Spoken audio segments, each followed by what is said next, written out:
Good morning students. Fluid mechanics and machines में जिसका subject code MA202 है, इसमें आज हम चैप्टर 2 स्टार्ट कर रहे हैं, fluid pressure and it's measurement.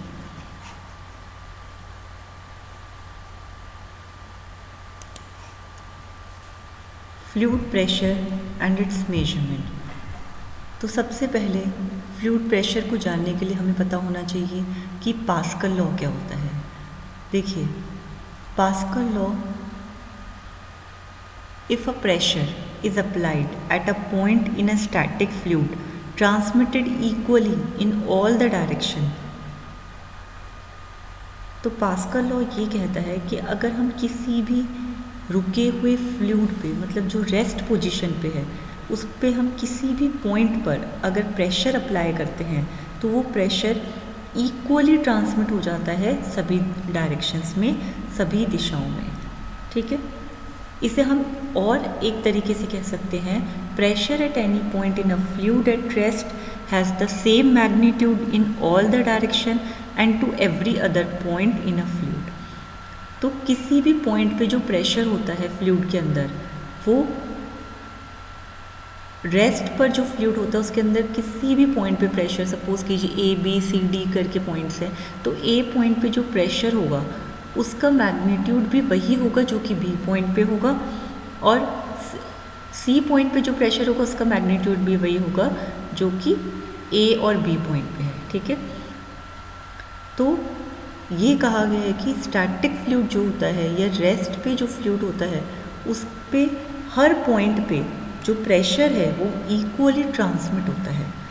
Pascal law establish किया था B पास्कल ने, जो कि एक फ्रेंच मैथमेटिशियन थे 1653 के अंदर। इसका यूज़ होता है मशीन्स के कंस्ट्रक्शन में, और मशीन्स के कंस्ट्रक्शन में जैसे कि कौन सी मशीन्स के कंस्ट्रक्शन में फ्लूइड प्रेशर का यूज़ किया जा सकता है, जैसे कि हाइड्रोलिक प्रेस, ठीक है, hydraulic lift, hydraulic crane, hydraulic jack. Means अगर आप थोड़ा सा इन्हें ऑब्जर्व करें तो ये वही सब चीज़ें हैं जहाँ पे किसी एक पॉइंट पे, एक पर्टिकुलर पॉइंट पे प्रेशर लगाने पे सभी डायरेक्शन में इक्वली प्रेशर ट्रांसमिट हो रहा है, यानी बराबर प्रेशर सभी पॉइंट्स पर जा रहा है। तो ये किसका कंसेप्ट हुआ? पास्कल का, पास्कल लॉ का। ठीक है, in which by application of relatively small forces larger forces are developed। Means कि इन सभी में क्या है कि एक जगह थोड़ा सा कम फोर्स लगाने से बाकी जगह रिलेटिवली ज़्यादा फोर्स डेवलप हो रहा है। ठीक है,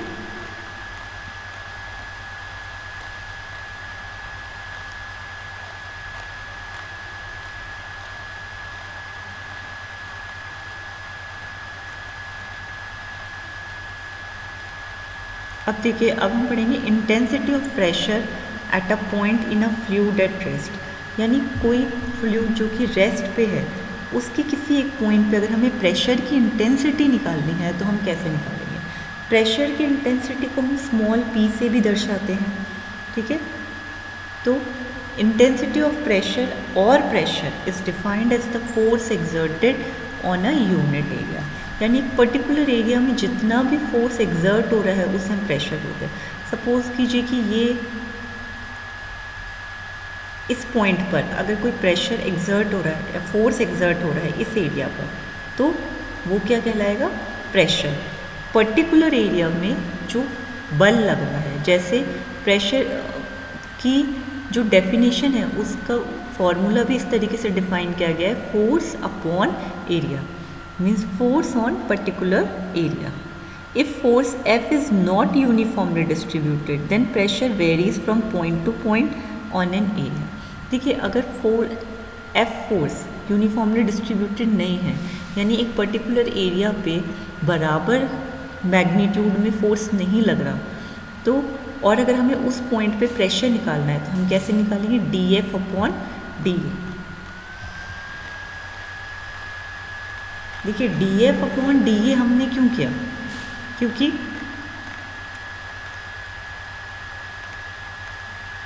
DF हो गया small force exerted on small area. ठीक है, जो भी थोड़ा सा फोर्स लग रहा है एक छोटे से एरिया पे, वो हमने निकाल लिया। फिर हम इसे इंटीग्रेट कर सकते हैं और इंटीग्रेट पूरे एरिया में कर देंगे। जैसे सपोज कीजिए 100 मीटर स्क्वायर का एरिया है, तो 0 से 100 तक हमने इसे इंटीग्रेट कर दिया, तो वो 100 मीटर स्क्वायर का एरिया किससे बना है? ऐसे छोटे छोटे एलिमेंट से बना हुआ है, ठीक है। यानी डीए जैसे छोटे छोटे एरिया में हमने उसे डिवाइड कर लिया, और हर एक छोटे फोर्स पर, हर एक छोटे एरिया पर जितना कम फोर्स लग रहा है उसको सबको इंटीग्रेट कर दिया। देखिए डी एफ है force acting on infinite small area D A. तो फोर्स की यूनिट क्या होगी? फोर्स की यूनिट आप फॉर्मूले से किसी भी क्वांटिटी की आप यूनिट उसके फॉर्मूले से निकाल सकते हैं। जैसे इसका फॉर्मूला है फोर्स अपॉन एरिया, तो यूनिट हो गई force newton upon metre square. Newton पर मीटर स्क्वायर को हम कहीं ना कहीं पास्कल भी कहते हैं, ठीक है। और किलोग्राम फोर्स पर सेंटीमीटर स्क्वायर या किलोग्राम फोर्स पर मीटर स्क्वायर, ठीक है। अब अगर हम फ्लूइड प्रेशर के बारे में पढ़ें कि व्हाट इज़ फ्लूइड प्रेशर, तो देखिए fluid is a substance capable of flowing, but when a certain mass of fluid is held in static equilibrium by confining within solid boundaries, it exerts force against boundaries surface. देखिए fluid pressure हम कैसे निकालते हैं? जैसे कि आपको नाम से पता चल रहा है कि किसी भी फ्लूइड का प्रेशर, तो प्रेशर कहाँ लगता है? प्रेशर को लगाने के लिए कहीं पर्टिकुलर एरिया में फोर्स लगना ज़रूरी है, ठीक है। तो फ्लूइड पहली बात वो सब्सटेंस होता है जो कि बहने की क्षमता रखता है, यानी कैपेबल ऑफ फ्लोइंग। पर अगर हम कुछ फ्लूइड को स्टैटिक कर लेते हैं, स्टैटिक मतलब हम उसे रोक देते हैं, उसमें ठहराव उत्पन्न कर देते हैं या उसे विराम अवस्था में डाल देते हैं। कैसे? अब फ्लूइड वैसे तो बहने की क्षमता रखता है, अब अगर हम उसे कन्फाइंड कर रहे हैं, यानी हम उसे किसी ग्लास जार में या किसी यूटेंसिल में हमें कहीं पे डालना पड़ेगा उस फ्लूइड को, तभी वो स्टैटिक हो पाएगा। अदरवाइज़ अगर आप देखें तो अगर आप कहीं पे भी फ्लूइड है तो वो बहता रहेगा। जैसे कि पानी है, अगर पानी आपने कहीं पे गिरा दिया तो भी वो धीरे धीरे जितना हो सकेगा बहेगा, उसके बाद वो ड्राई हो जाएगा, ठीक है। इसलिए अगर हमें किसी फ्लूइड को रोकना है तो हमें उसे किसी यूटेंसिल, किसी जार में लेके उसे बाउंड्रीज़ के साथ कन्फाइंड करना पड़ेगा, ठीक है। तो फ्लूइड प्रेशर क्या होता है? जब हम किसी फ्लूइड को बाउंड्री में, सॉलिड बाउंड्रीज में कन्फाइंड कर देते हैं, तब वो फ्लूइड जो फोर्स लगाता है अगेंस्ट बाउंड्री सरफेस, उसे हम बोलते हैं फ्लूइड प्रेशर। यानी अगर आप इमेजिन कीजिए आपने एक फ्लूइड को एक जार में रख दिया तो भी कहीं ना कहीं फोर्स लग रहा है उस जार पे। ये हमारा न्यूटन का थर्ड लॉ जो बोलता है कि हर एक्शन के अपोजिट एक इक्वल एंड अपोजिट रिएक्शन होता है। यानी कि फ्लूइड जार पे एक प्रेशर लगा रहा है तो जार फ्लूइड पे एक प्रेशर लगा रहा है, इस तरीके से, ठीक है। तो जो प्रेशर फ्लूइड जार पे लगा रहा है that is fluid pressure, okay. Normal force exerted by a fluid per unit area, जो भी नॉर्मल फोर्स लग रहा है हर एरिया पे, पर यूनिट एरिया पे, उसे हम फ्लूइड प्रेशर बोलते हैं।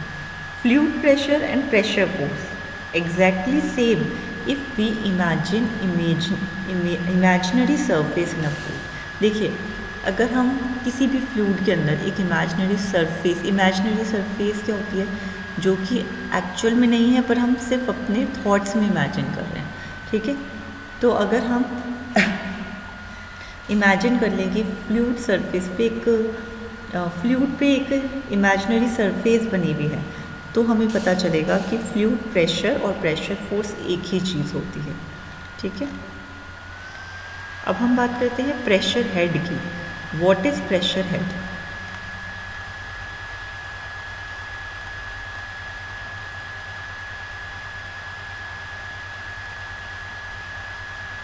देखिए प्रेशर हेड होता है vertical height of the free surface above any point in a liquid at rest.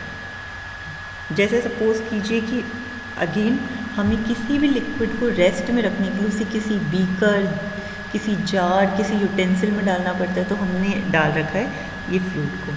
अब फ्लूइड की जो फ्री सरफेस होती है वो एक इमेजिनरी सरफेस होती है, यानी कि हम इमेजिन कर रहे हैं कि ये एक सरफेस बन गई फ्लूइड की, ठीक है। अब मुझे ए पॉइंट पे, ये पूरा फ्लूइड भरा हुआ है, मुझे ए पॉइंट के अंदर प्रेशर, ए पॉइंट का प्रेशर हेड निकालना है। तो ए पॉइंट का प्रेशर हेड निकालने के लिए हम क्या करेंगे, vertical height of the free surface above any point in a liquid at rest, यानी ए पॉइंट से फ्री सरफेस तक की जो हाइट है वो क्या कहलाएगी, प्रेशर हेड। प्रेशर हेड ए पॉइंट से फ्लूइड के फ्री सरफेस तक की हाइट कहलाएगी प्रेशर हेड, ठीक है, जिसे हम H से दर्शाएंगे। क्लियर? तो ये होता है प्रेशर हेड।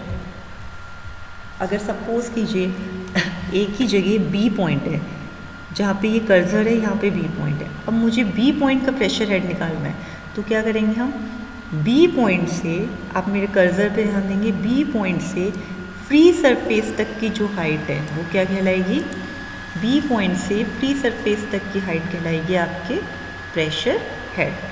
क्लियर?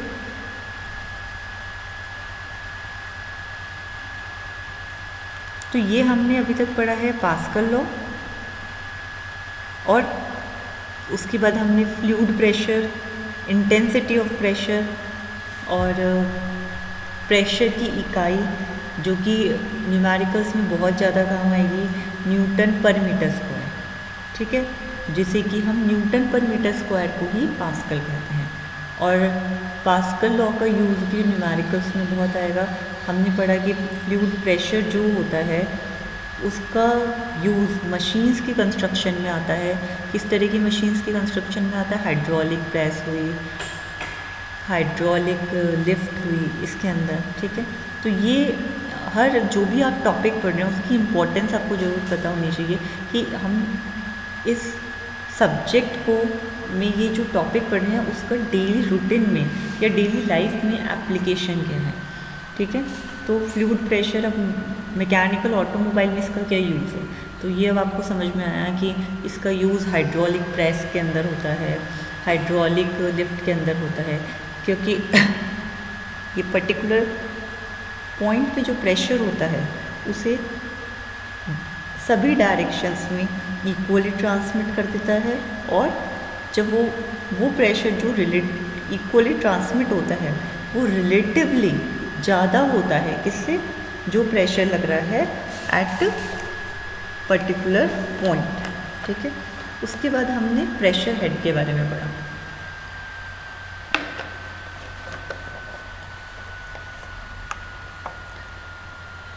उसके बाद हमने प्रेशर हेड के बारे में पढ़ा। तो प्रेशर हेड को हमने डिफाइन किया, हम प्रेशर हेड निकालने के लिए फ्लूइड स्टैटिक होना चाहिए, यानी बहते हुए फ्लूइड की हम सारी प्रॉपर्टीज़ कैसे निकालेंगे, प्रैक्टिकली भी पॉसिबल नहीं है, थ्योरेटिकली भी पॉसिबल नहीं है। इसलिए हम कहीं ना कहीं सबसे पहला जो एजम्पशन लेते हैं वो ये लेते हैं कि फ्लूइड स्टैटिक है, यानी रुका हुआ है, या आप बोल सकते हैं फ्लूइड एट रेस्ट। तो किसी भी फ्लूइड को रेस्ट में लाने के लिए, क्योंकि फ्लूइड होता ही वही है जो बहने की क्षमता रखता है, यानी फ्लूइड वो क्वांटिटी है जो कि कैपेबल ऑफ फ्लोइंग है। तो फ्लूइड को स्टैटिक करने के लिए सबसे पहले क्या ज़रूरी है कि वो कहीं पे कन्फाइंड हो।